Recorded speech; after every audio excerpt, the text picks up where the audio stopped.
Welcome to Salima சமையல். இன்றைக்கி நம்மளுடைய சேனலில் ஈத் பெருநாள் அன்றைக்கி எங்கள் வீட்டில் என்ன செஞ்சோம், பிரியாணி ஃப்ரெண்ட்ஸுக்கு எல்லாம் கொஞ்சம் செஞ்சு கொடுத்துருந்தோம். அதனுடைய vlog தான் இன்றைக்கி நம்ம பார்க்க போகிறோம். ஃபஸ்ட்டு நம்ம சிக்கன் ரெடி பண்ணோம். அதுக்காக ஒரு பவுலில் 2 முட்டை சேர்த்து அதை நல்லா மிக்ஸ் பண்ணி எடுத்துக்கணும். அது கூட இஞ்சி பூண்டு பேஸ்ட்டு, அப்புறம் மைதா மாவு, கார்ன்ஃப்ளவரு, கொஞ்சம் கஸ்தூரி மேத்தி, அப்புறம் வெள்ளை எள்ளு, லெமன் ஜூஸு, சிக்கன் 65 பவுடரு இதெல்லாம் மிக்ஸ் பண்ணிவிட்டு மெயினாக உப்பு சேர்த்துக்கிறணும். அதையும் சேர்த்துட்டு நல்லா மிக்ஸ் பண்ணி சிக்கனை நல்லா ஊற வச்சிடணும். ஒரு 2-3 ஹவர்ஸ்க்கு மேலே ஊற வச்சோம் அப்படின்னா தான் அந்த சிக்கன் ரொம்ப சாஃப்டாக அண்ட் ரெஸ்டாரண்ட்டில் வாங்குற மாதிரி ரொம்ப நல்லாயிருக்கும். இந்த ரெசிபி தான் நம்ம வீடியோவுடைய ஃபஸ்ட் ஆர் செகண்ட் வீடியோவாக அப்லோட் பண்ணியிருக்கோம்னு நினைக்கிறேன். அந்த வீடியோவை நான் உங்களுக்கு டெஸ்கிரிப்ஷனில் பின் பண்ணி வைக்கிறேன். கரெக்டான மெஷர்மெண்ட்டில் நீங்கள் பாருங்கள். மசாலா ரெடி ஆனதுக்கப்புறமா சிக்கனை அந்த மசாலாவோட போட்டு நல்லா மிக்ஸ் பண்ணிவிட்டு ஊற வச்சுட்டோம். இந்த சிக்கன் ரெசிபி நிஜமாகவே ரொம்ப நல்லாயிருக்கும், எனக்கு ரொம்ப பிடிக்கும்.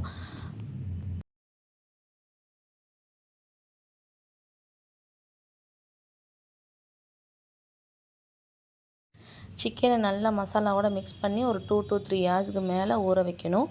அதுக்கப்புறமா மட்டனுக்கு வந்துட்டோம். இது 3 கிலோ மட்டன் வாங்கியிருந்தோம். அதை எங்கள் அம்மா 2ஆக பிரித்து செஞ்சுருந்தாங்க. ஏன்னா நிறைய செய்ய முடியலை அப்படின்னு சொல்லிட்டு 2 குக்கரில் செஞ்சுருந்தாங்க. என்னோடய தம்பி ஆஃபீஸில் ஒர்க் பண்ணுறவங்க எல்லாருக்கும் பிரியாணி கொடுத்தான். ஸோ அதனால் நிறைய செஞ்சுருந்தாங்க வீட்டில். இந்த பிரியாணியோடைய எக்ஸாக்ட் ரெசிப்பியும் நம்மளோட சலிமா சமையல் சேனலில் அப்லோட் பண்ணியிருக்கிறோம். அதனுடைய வீடியோ லிங்க்கையும் நான் டெஸ்கிரிப்ஷனில் கொடுக்குறேன், நீங்கள் செக் பண்ணி பாருங்கள்.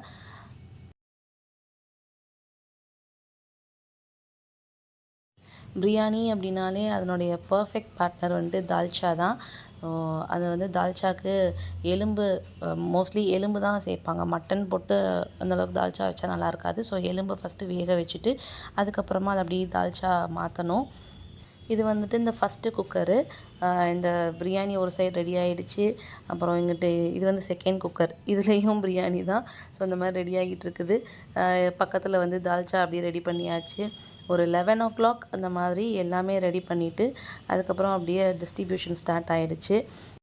நம்ம பாத்திரம்லாம் கொடுத்து விட்டோன்னு வச்சுக்கோங்களேன், மோஸ்ட்லி திரும்ப வராது ஒரு சில பாத்திரம்லாம். அதை வாங்குறதுக்கு நம்ம படுற பாட்டிருக்கே, ஐயோ முடியாது. அதனால் இந்த ஹோட்டலெல்லாம் பக்கெட் பிரியாணி இன்ட்ரடியூஸ் பண்ணாங்கள்ல, அந்த மாதிரி நம்மளும் வீட்டில் பேசாமல் பக்கெட்லேயே போட்டு கொடுத்துடலாம் அப்படின்னு சொல்லிட்டு இந்த மாதிரி பக்கெட்டை, இந்த பிளாஸ்டிக் பாக்ஸ் இதெல்லாம் ரெடி பண்ணி வச்சுருந்தாங்க. ஸோ அதில் ஏதோ பர்ஃபெக்டாக குக் ஆகிருந்த பிரியாணி, அப்புறம் கொஞ்சமாக சிக்கன் கிரேவி, அப்புறம் சிக்கன் 65, எக்கு, அதுக்கப்புறம் ஆனியன் ரைத்தா, தால்ச்சா இது எல்லாமே ரெடி பண்ணி வச்சு டக்குன்னு பார்சல் பண்ணி கொடுத்துட்டாங்க. ஈத் அன்னைக்கு அப்படி காலையிலேருந்து ஹரிபரியாக இருக்கும். இந்த பிரியாணிலாம் செஞ்சு முடித்ததுக்கப்புறம் தான் கொஞ்சம் செட்டில் டவுன் ஆகிற மாதிரி இருக்கும். காலையில் எழுந்திரிச்சோடனே கடகடன்னு தொழுகிறதுக்காக ஜென்ஸ் எல்லாம் வெளில போயிடுவாங்க. நாங்கள் இன்றைக்கி வரைக்கும் வீட்டில் தான் லேடீஸ்லாம். பட் லேடீஸுமே நிறைய பேர் இப்போலாம் வெளில போகிறாங்க. அதுக்குண்டான ஸ்பேஸ் அரேஞ்ச் பண்ணி வச்சுருக்காங்க. பெண்களுக்குன்னு தனியாக தொழுகைக்கே அரேஞ்ச் பண்ணுறாங்க. பட் நாங்கள் இன்றைக்கி வரைக்கும் அந்த மாதிரி போனதில்லை. வீட்டிலே தொழுகிறது தான்.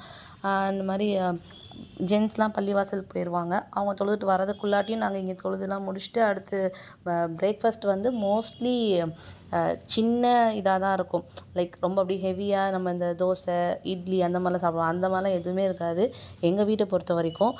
ஏதாவது சிம்பிளாக ஸ்வீட்ஸ் நம்ம ஏதாவது செஞ்சுருப்போம்ல, அதை சாப்பிட்டு நாங்கள் முடிச்சுருவோம்.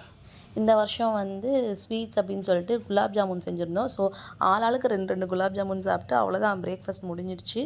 அதுக்கப்புறம் லஞ்சுக்கு போயாச்சு. ஏன்னா பிரியாணி இது 11 மணிக்கெலாம் ரெடி ஆகிடுச்சு. அதனால் நம்ம டேரெக்டாக பிரியாணிக்கே ஜம்ப் ஆயிடுவோம். தேவையில்லாமல் இந்த இட்லி தோசை டெய்லி சாப்பிட்றதே சாப்பிட்டு நம்ம ஸ்டொமக்கை டம்ப் பண்ணாமல் அப்படின்னு சொல்லிட்டு பிரியாணிக்காக வெயிட் பண்ணி, ஏன்னா நம்ம 1 மாதம் நோம்பெல்லாம் வேறு இருந்ததுக்கப்புறம் அப்படியே சாப்பாடு மதியம் சாப்பிடும்போது நமக்கு அப்படியே ஆவான்னு இருக்கும். எப்படா சாப்பிடுவோம், எப்படா ரெடி ஆகும் அப்படின்னு சொல்லிட்டு அந்த மனமே ரொம்ப நல்லாயிருக்கும் பிரியாணியோட ஸ்மெல்லு.